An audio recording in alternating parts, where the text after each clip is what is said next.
Good evening and blessings in the name of our Lord Jesus. I wanted to get on here super quick and share the testimony I promised you guys I would share a couple weeks ago. I'm just now getting around to it, but I wanted to share.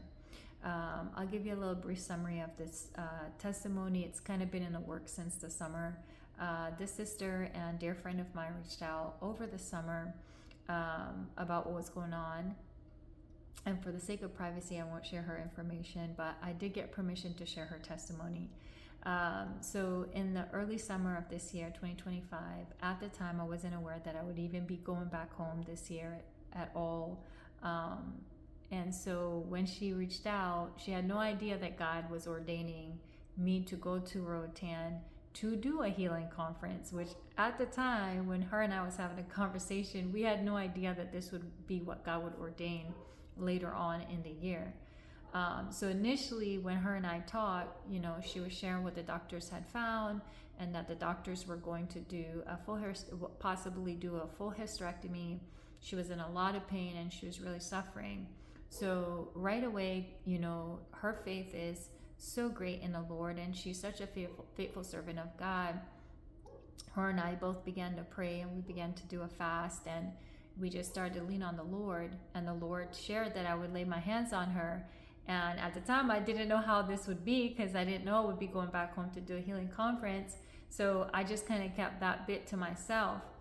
But once the Lord revealed to me that I would be going home to do a healing conference, she was the first person I reached out to and let her know that God shared with me that I would need to lay hands on her.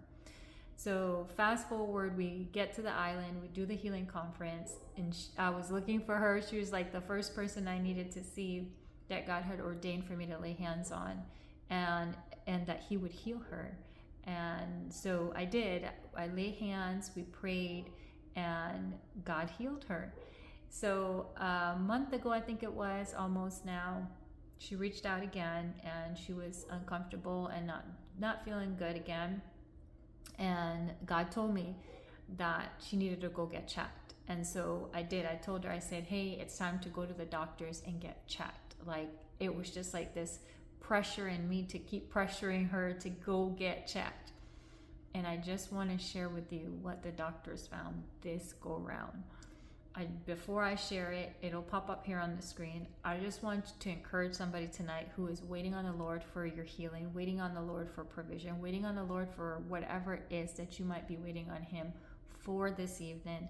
I want you to know that God is able and he is still doing miracles in our day. He's still healing people. He's still providing. And I hope that this testimony uplifts your spirit, it uplifts your soul, and that God is glorified in all of it, because it is only by his honor and his glory that we're able to do any of these things, any works in him. But he is a God of the living, and he is sending his children out in this season so that others would know that he still heals, he still delivers, and he still provides.